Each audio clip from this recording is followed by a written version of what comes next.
Welcome to Flash Class Friday. The point of this is really just to share some basic information to help people learn a little bit more about a really important topic, because this is something that will change lots of lives, and that it's really important that we change lots of lives with this information. A lot of people don't realize what they're using in their home on a regular basis. And I know that because when I'm walking through the grocery store and seeing people grab cleaners off of the shelf, or I'm walking down that aisle for like napkins and I smell all of the strong cleaners, I am just reminded of how worrisome that is and how toxic those things can be. And they really can be harmful over a long-term period of time, and they can do a lot of damage to our lungs, to reproductive systems, and a lot of things that's in those ingredients are connected to cancer. So I think that it's really important for us to recognize that detoxing the home is probably one of the most impactful steps that we can make to influence our lives. I just had a friend share an article that I've actually read years ago about how women who clean are regularly, so they're exposed to cleaners regularly, are 2 times more likely to develop cancer than those who are not regularly exposed to it. So that is really concerning. That's not just women who are home cleaners or industrial cleaners, but it is just women who are exposed to toxic cleaners on a regular basis. So 2 times more likely. That's an intense number to try to swallow. And one of the reasons is because the toxic chemicals that are in our products are not regulated. And a lot of them are in there because they're cheaper, they're easier, and people don't know better. So it is a lot of times what sells, because we aren't aware that the fresh ocean breeze scent of the plug-in is actually filled with lots and lots of hazardous things that could easily be weakening our lungs. One quote that I have from the environmental health perspective is, to help reduce the unacceptably high prevalence of neurodevelopment disorders in our children, we must eliminate or significantly reduce exposures to chemicals that contribute to these conditions. So that's connecting to neurodevelopmental disorders, and that exposure to these chemicals is a huge factor. So our environment matters, and the environment in our home matters. And one of the reasons that it's so important to talk about this time of year is we are in our homes that much more, especially those of us who live in cold weather climates where it's gray and rainy and gross. We're not outside. We're not keeping the door or the windows open. We are breathing the indoor air, and indoor air pollution is a real problem. So I feel really strongly about this being a message that everybody needs, so that they can make choices that better their home and give them the opportunity to be able to make changes. So one of the things that I was thinking about in relationship to this is, have you checked your products for fragrance? That's one of the most simple ingredients that you can pay attention to and try and learn a little bit more about, because that one word contains a lot of different things and can really be toxic. Just within that one word, it seems kind of harmless, but it's actually not. There are over 3,000 ingredients or could be over 3,000 ingredients in that one word, fragrance. And that doesn't mean that they're guaranteed to be hundreds or thousands of ingredients, but the problem is you literally have no idea what is in there. And so when companies do that, a lot of times it is actually an easy way for them to cover up ingredients in their products. 1 in 6 of those over 3,000 are known toxins. 1 in 6. So I'm not a math person. I just know that that means a lot is really toxic, and that it's a good chance that if you're using a product with fragrance, and even if it has if it has 24 ingredients in the fragrance, you're going to have at least 4 toxic ingredients in that product, not to mention the additional ingredients outside of fragrance. So it's really important. This can be things like facial cleanser, it can be acne treatments, It can be cleaning products. And here's the real where like our jaws can drop. Things that say unscented don't mean that they haven't added a chemical to cover a scent. So it means that they're actually using more chemicals to mute the scent of the chemicals that are in that product. So getting unscented products does not guarantee that we are avoiding toxic ingredients. It actually means that sometimes we're exposing ourselves to more toxic ingredients because they're being put in to try to neutralize the scent from the noxious ingredients. So that can kind of blow your mind. Toxic products can cause all sorts of problems. Top 3 that I tend to pay attention to links to are cancer, developmental or reproductive toxicity, and asthma or like respiratory challenges. So that doesn't necessarily mean that other ingredients can't be allergens, but here's the kicker of that: natural ingredients can be allergens, avocado oil. If you know you need to avoid an allergen, that doesn't mean that that item is toxic. So some places will rate things based on their allergens, but it's a little bit of an unfair weighting. So the big ones for me are cancer, anything that's going to affect hormones or our reproductive system, and anything that's going to affect our lungs and breathing. So when I did a quick survey a few years back of things that had ingredients related to that, I was shocked. There were items that were from the group Method, which I used to use Method floor cleaner a lot. Now if I smell it, it makes me want to gag because I can smell the chemicals and the fake fragrances. And it is linked to all 3 of those things: cancer, asthma, and reproductive toxicity.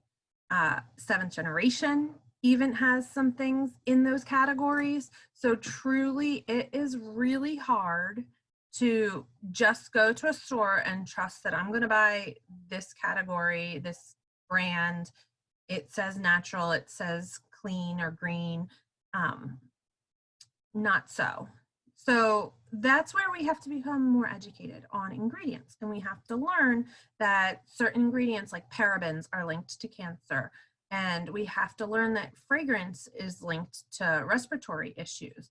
And we have to learn that something like sodium borate, which is oftentimes in astringent cleaners, is linked to reproductive toxicity. Do we have to memorize all that? No. But the more we start to recognize some of those, the more we can put those things back on the shelf. The simplest thing that you can do is find a brand that has higher standards than you, which is pretty much what I feel like I've done with Young Living. Trying to use their products makes things really simple because their standards are beyond anything that I've ever questioned. I know that there are some people that know a little bit more about this than I do, and so they have even more awareness of ingredients, and I think that that is important, and I think that that is great that people have high standards, and I love that this company is going to try to meet the highest of the standards. So just like we know they do that with their essential oils, and they farm, and I've seen that in action, they farm to beyond organic standards. In organic farming, you can use organic pesticides of some form. Young Living won't even do that. So they're using even more environmentally friendly and human friendly tools to be able to have their farming beyond standards, which I think is really, really important. I wanted to also be able to have products that my kids could use. I had small children, they're walking around barefoot, they're, you know, at the time when they were 2, licking things and, you know, smushing their faces up against windows and all that kind of stuff. And I wanted something that they were not going to be getting into their bodies or into their lungs. And I think that that's really important. Now I have tools that they can make. Like my kids can make our foaming hand soap. They can make our carpet freshener. They can make the toilet scrub. Simple recipes that they can do. And then I know that those things are also not harming them as they're doing it. So it is so much fun to be able to share some of those ingredients with others. And I love when I have friends who are like, wow, this has changed so much. I thought that this was really complicated, but it's become so simple. And then they get excited about it and they're talking about it with their friends. And that chain reaction is so awesome to see, because it means that a lot of households are shifting gears and are finding new solutions. I don't think that it's too complicated. I've shared before, when you get this gigantic bottle of Thieves Cleaner, which I know maybe you're like, oh, that doesn't look that gigantic. This actually has so many different uses, because I'll use this for like a soft scrub. I will use this for a floor spray, floor cleaner, a counter cleaner, glass cleaner, sink cleaner. I mean, this gets everywhere. My daughter was scrubbing up the floor this morning with a spray bottle and a push mop because the dog's paw prints were everywhere. So this stuff is really concentrated and really flexible and versatile. I have shared this with friends and they've loved it. It's so simple. I'll just put like a capful in a spray bottle for them and they'll fill it up with water and boom, they've got a serving of Thieves Cleaner to be using all over their house. Another fun trick, if you don't love the scent of Thieves, like the cinnamon clove, is to add something else. Like I love adding lemongrass. This past Christmas, I added Christmas spirit to it, so you can kind of shift it. And I know some people, it's like going down the cleaning aisle, picking the flavor of the day, but that's how I make Thieves Cleaner have different flavors too with my essential oils. So we are going to be having a Detox the Home class on Facebook, and that will be a group that will have posts for a few days to share recipes, because the why is so important, but then the what is really, how we can put it into action. So I really hope that we can work to try to get homes cleaner and be able to eliminate toxins so that we can reduce the amount of cancer that's being diagnosed. Currently, it's at over 39%, which is really frustrating. And about 80% of that is environmentally related, not genetics. So it's what we're exposed to. Let's reduce the rate of endocrine disruption so that people can have healthy hormone systems. Let's reduce developmental delays in children. All of those are impacted by chemicals in our environment. So I think this is the new cigarettes. Like, we didn't know years ago about tobacco, decades ago, I should say, and now we do. And we can make different choices and empowered choices. And people can make their own path that they want to go down. The same goes for the toxins in our environment. Like, what path do we want to go down, and what do we want to shift and change? And it is so cool to see other people doing that. Like, I actually love when people will say, oh my gosh, like, we've detoxed the home so much that I can tell when I've been chemical exposed. And I think that's really important. If you've ever done a sugar detox, like, you recognize the sensitivity that you have to sugars, and suddenly fruit tastes like candy, as it should, as it was intended to. If we start to eliminate some of these things that are throwing our system off, then we have so much more awareness of how our system is meant to operate. I hope that you can invite some people to our Detox the Home class. I hope you hop into it.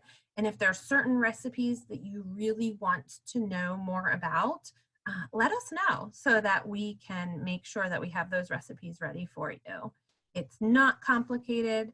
With some really basic ingredients, you're going to be able to replace pretty much every bottle under your sink. And then instead of making it a cleaning cabinet, like mine is now our liquor cabinet.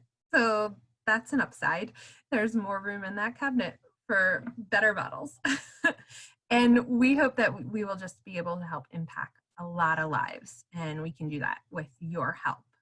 So thanks for being here at this flash class. And I hope that you've learned a few things to take away.